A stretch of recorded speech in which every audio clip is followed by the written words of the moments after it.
Welcome to Thrilling Tales of Adventure. I'm Mardell, and it's time for another exciting chapter in Black Bartlemy's Treasure by Geoffrey Farnall. Chapter 20. How I Came Out of My Bonds, and of the Terrors of a Fire at Sea. The devil, ever zealous for the undoing of poor humanity, surely findeth no readier ally than the blind and merciless spirit of mortified pride. Thus I, minding the Lady Joan's scornful look and the sting of her soft-spoke words, fell into black and raging fury, and vowed that since rogue and galley slave she had named me, rogue she should find me in very truth henceforward, if I might but escape my perilous situation. And now it was that chance or fate or the devil sent me a means whereby I might put this desperate and most unworthy resolution into practice. For scarce had I uttered this vow when a key turned softly in the lock. The door opened and closed stealthily, and though I could not see, it being pitch dark, I knew that someone stood within a yard of me, and all with scarce a sound and never a word. And when this silence had endured a while, I spoke sudden and harsh. "What now? Is it the noose so soon, or a knife sooner?" I heard a quick-drawn breath, a soft footfall, and a small hand groping in the dark touched my cheek and crept thence to my helpless manacled fist. "Who is it?" I demanded, blenching from the touch. "Who is it? Speak!" "Hush!" whispered a voice in my ear. "It be only me, Master Jimmy, little Jim, as you was good to. Red Andy don't beat me no more, he be afeard of you. Good to me you was, master, and so she's took me to be her page, she have." "Whom do you mean, boy?" "I mean her with the beautiful kind eyes and little feet. Her as sings. Here they call her my lady, her. Good to me she is. And so's you, so I be come to ye, master." "Huh, did she send you?" "No, I just come to save you from being hung tomorrow like they says you must." "And how shall you do this, boy?" "First with this key, master." "Stay. Did she give you this key?" "No, master. I took it." So, albeit 'twas very dark, the boy very soon had freed me of my shackles, which done, and all a-quiver with haste, he seizes my hand and tugs at it. "Come, master," he whispered, "this way, this way." So with his little rough hand in mine, I suffered him to bring me whither he would in the dimness, for not a lanthorn burned anywhere, until at last he halted me at a ladder propped against a bulkhead, and mounting before, bade me follow. Up I climbed forthwith, and so to a narrow trap or scuttle, through which I clambered with no little to do, and found myself in a strange place, the roof so low I could barely sit upright, and so straight that I might barely lie outstretched. "Lie you here, master," he whispers, "and for the love of God, don't speak nor make a sound." Saying which, he got him back through the scuttle, closing the trap after him, and I heard the clatter of the ladder as he removed it. Hereupon, lying snug in my hiding place, I presently became aware of a sweetness that breathed upon the air, a fragrance very faint, but vastly pleasing, and fell a-wondering what this should be. My speculations were banished by the opening of a door nearby, and a light appeared, by which I saw myself lying in a narrow space, shut off by a valance or curtain that yet showed a strip of carpet beyond, and all at once upon this carpet came a little buckled shoe. I was yet staring on this in dumb amaze when a voice spoke softly. "Are you there, Martin Conisbee? Hush! Speak low, I do command you." For answer, I dragged myself into the light and stared up at the Lady Joan Brandon. "Where am I?" I demanded. "In my cabin," says she, meeting my scowl with eyes serene and all untroubled. "I had you brought hither to save you. To save me. Ah, you to save me.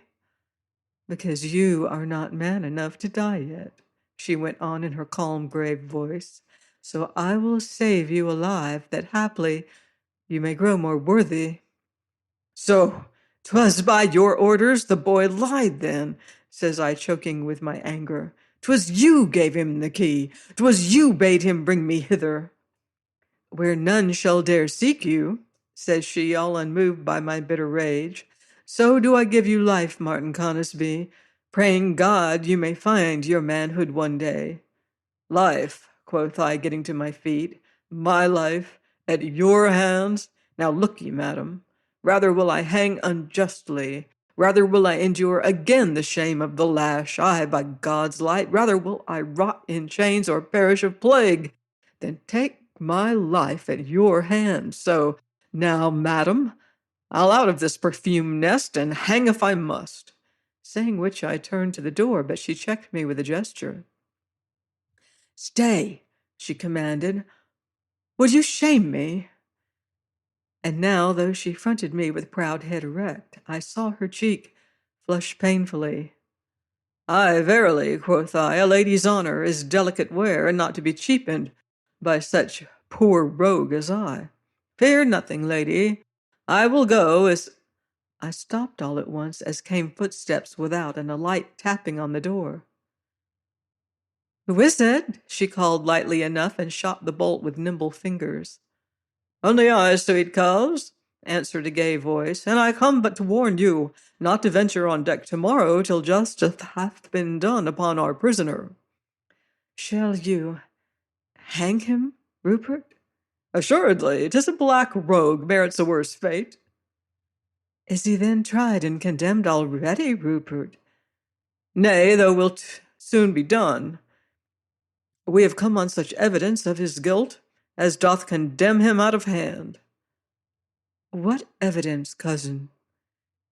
His doublet. I'll be smirched with his victim's blood. The man is a very devil, and must hang at dawn. So, Joan, stir not abroad in the morning till I come to fetch you. A fair good night, sweet coz, and sweet dreams attend thee. And away trips Sir Rupert, and leaves us staring on one another, she proud and gracious in all her dainty finery, and I a very hangdog fellow, my worn garments smirched by the grime of my many hiding places. Was this indeed your doublet? She questioned at last. It was. How came it stained with blood? For answer, I shrugged my shoulders and turned away. Have you nothing to say? Nothing, madam. You would have me think you a murderer? I would have you think of me none at all, I answered, and smiled to see how I had stirred her anger at last. Nay, sighs she, needs must I think of you as the poor mean thing you are, and pity you accordingly. Howbeit, says I, scowling blacker than ever, I will get me out of your sight. Ay, but the ladder is gone. No matter, says I, better a broken neck tonight than a noose tomorrow. Tomorrow, aye, the dawn is like to see the end of the feud and the Conisbees both together. And so shameful an end, says she. At this I turned my back on her, for anger was very strong in me. So, nothing speaking, I got to my knees that I might come at the trap beneath her berth. But next moment I was on my feet, glaring round for some weapon to my defense, for the air was sudden wild, tumult and hubbub, a running of feet, confused shouting that waxed ever louder. Then as I listened, I knew it was not me they hunted, for now was the shrill braying of a trumpet and the loud throbbing of a drum. Martin! Oh, Martin Conisbee! She stood with hands clasped and eyes wide in a dreadful expectancy. What is it? She panted. Oh, what is it? Hark! What do they cry?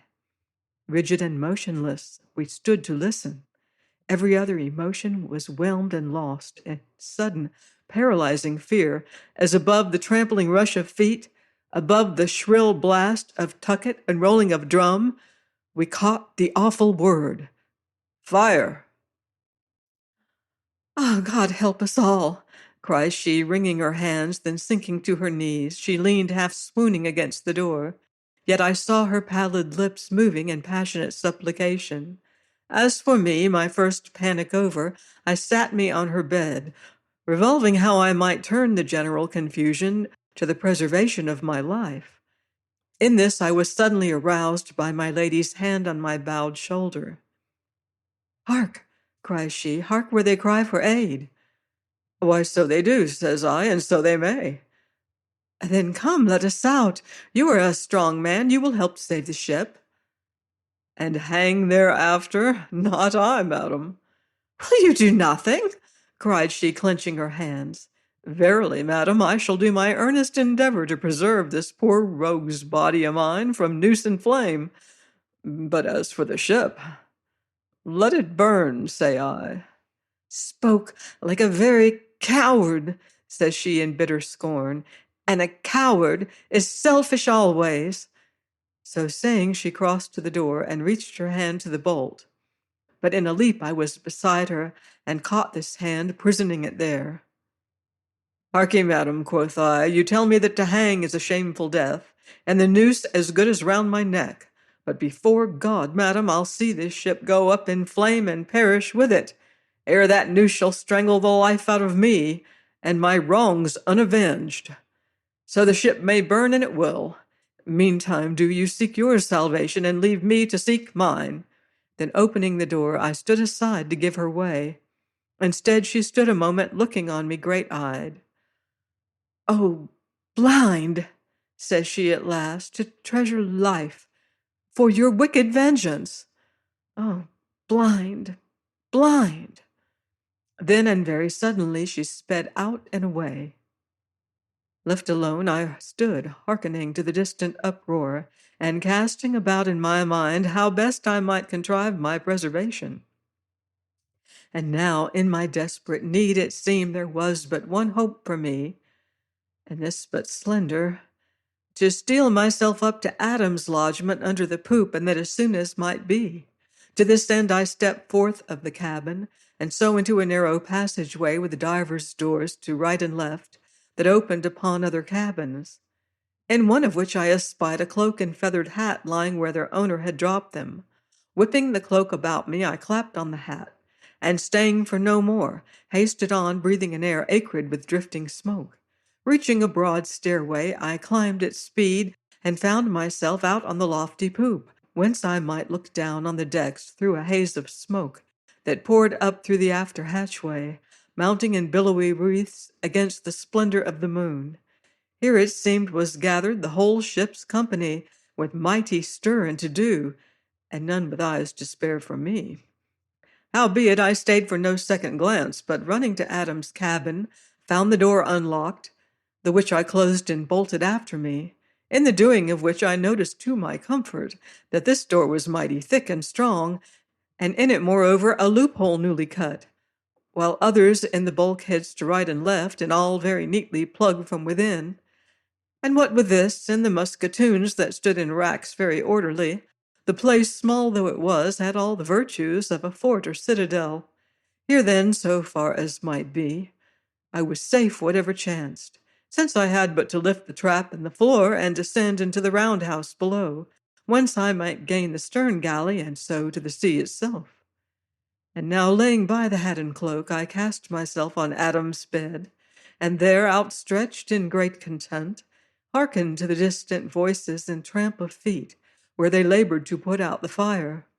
Little by little, these sounds became merged with the droning of the wind, and the never-ceasing surge and hiss of the seas.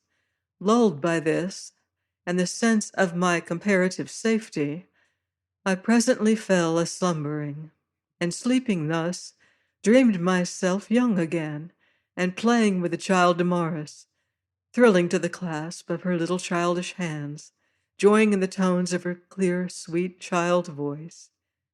She, that grown up I knew for none other than Joan Brandon.